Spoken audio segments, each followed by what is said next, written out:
before the sun rose on April 26, 1986, a terrifying disaster occurred in Chernobyl. Deep within the nuclear power plant in Ukraine, Reactor No. 4 exploded. And don't think for a minute that this was an ordinary accident. It was the worst nuclear disaster in history. Something nobody believed could happen. The explosion sent clouds of radiation into the sky, spreading invisible danger over homes, forests, and even across entire countries. People's lives were shattered in moments, and the effects of that morning are still felt today. The amount of radiation released was up to 185 million curies. For your information, that's 200 to 400 times more powerful than the bombs dropped on Hiroshima and Nagasaki. This means destruction, heartbreak, and hope. So let's dive into the video and explore the shocking case of the Chernobyl disaster.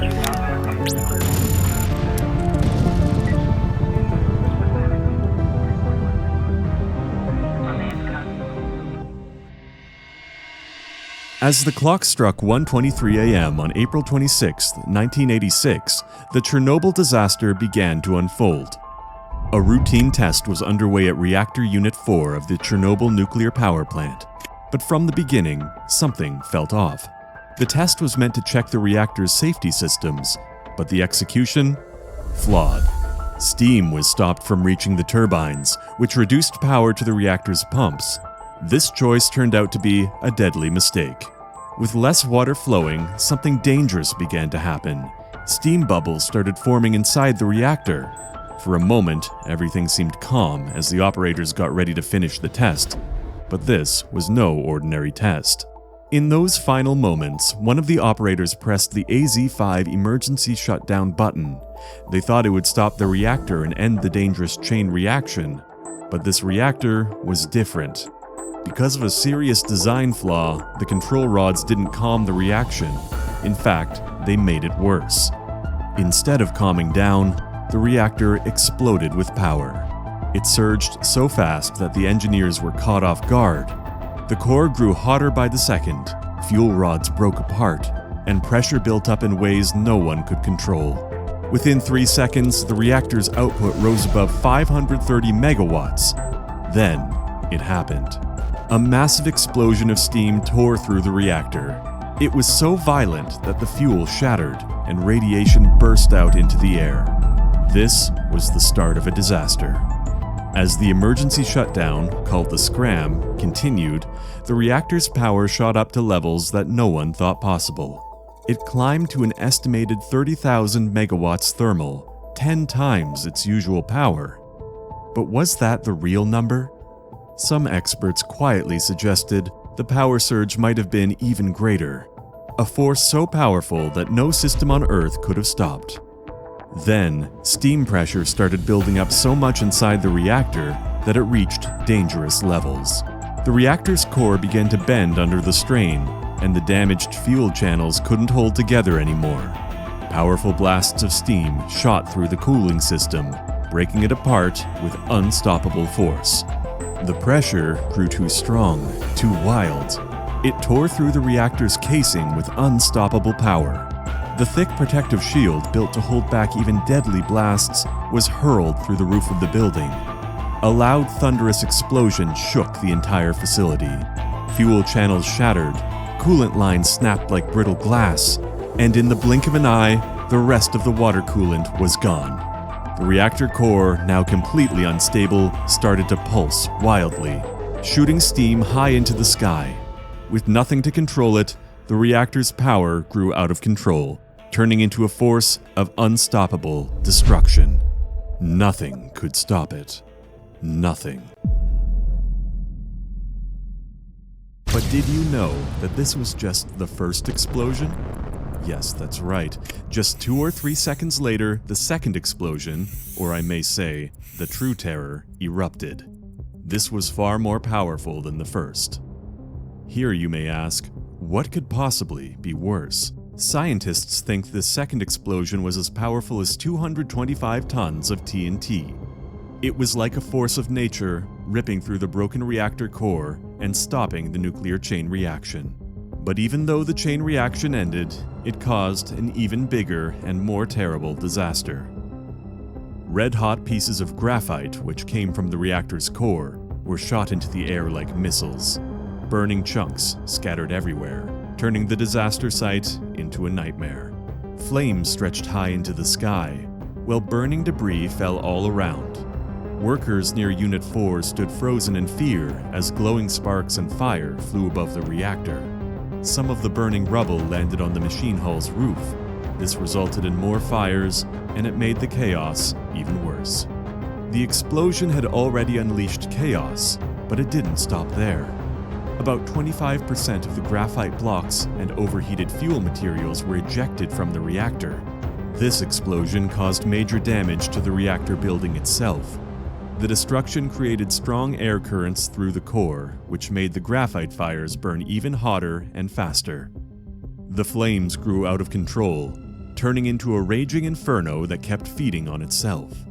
This made everything worse with each passing second. And you know what? Besides destroying the reactor, the fire led to something much more dangerous. Radioactive material was released into the air, spreading like an invisible, deadly mist. The wind carried it far and wide, contaminating the land and the environment. One of the survivors, Alexander Yuvchenko, shared a memory that would scare anyone. He went outside to see what was happening, and what he saw wasn't just wreckage, it was something strange and terrifying. He saw a glowing blue beam of light shooting into the sky. It looked beautiful, but that beauty hid the danger inside. Minutes after the explosion, firefighters arrived.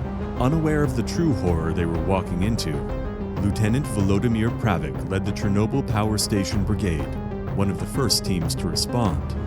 They thought they were dealing with a regular fire, but they had no idea that the reactor had exploded. Grigory Kemel, a fire engine driver, remembered glowing pieces of graphite that were too hot to touch. Without knowing the dangers of radiation, they bravely worked to control the disaster. They sprayed water on the flames and even climbed onto the roof to get closer to the fire. By 5 a.m., the fires on the roof were extinguished, but the reactor continued to burn. Helicopters flew overhead, dropping sand and clay to try and contain it. The radiation, so intense, left one firefighter with a taste of metal in his mouth and pins and needles crawling under his skin. Meanwhile, just miles away, the city of Pripyat carried on as if nothing was wrong. People walked the streets, went to work, and enjoyed their evening, completely unaware of the disaster happening nearby. No one was evacuated that night. Nobody knew the invisible danger creeping from the power plant. By morning, people fell ill. Severe headaches began. A metallic taste filled their mouths. Violent coughing shook their bodies. Then came the vomiting, uncontrollable and frantic. An invisible poison was taking hold. On April 27th, Soviet authorities decided to evacuate the city. About 30,000 people had to leave quickly, and their lives were completely turned upside down. By April 28th, the world was shocked because radiation from Chernobyl was detected over 800 miles away in Sweden. The Soviet Union could no longer keep the disaster a secret, but it was already too late. In the first few days, 32 people lost their lives. The radiation spread far and wide, contaminating millions of acres of land in Europe. Over time, the effects were devastating. Around 5,000 deaths from cancer have been linked to the event, with many others suffering long-term health problems. By the year 2000, the last reactors at Chernobyl were shut down. The years may have passed, but the effects of Chernobyl are still felt today.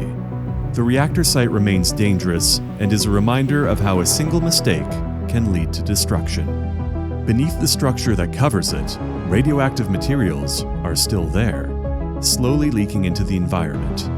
This is a problem that won't go away anytime soon, and even though a stronger containment structure has been built, it will only last about 100 years. Nearby, the Red Forest, which used to be alive with animals and plants, is now quiet and lifeless. Its trees were damaged forever by the radiation from the disaster. Many survivors still deal with health problems caused by the radiation they were exposed to. They struggle every day, but it seems like more attention is given to making new nuclear reactors than to helping those who are still suffering from past mistakes. Cities like Pripyat are now empty. Some of the radiation left behind will stay dangerous for thousands of years. Even today, people living near Chernobyl are exposed to radiation in their food, water, and environment, showing that the effects of the disaster are still happening. If this story made you understand how blessed you are living in a healthy atmosphere, like this video, and share your thoughts in the comments. Don't forget to subscribe and hit the bell icon, because in the next video, we'll be talking about the Viking Blood Eagle Execution. A ritual so savage, it was whispered about for centuries. Ribs cracked open, lungs pulled out while the victim was still alive, then salted and left to die under the northern sky. No blade was ever cleaner than this one. Brace yourselves, the Vikings didn't just kill, they turned death into art. Believe me, this one will leave you speechless, so don't miss out.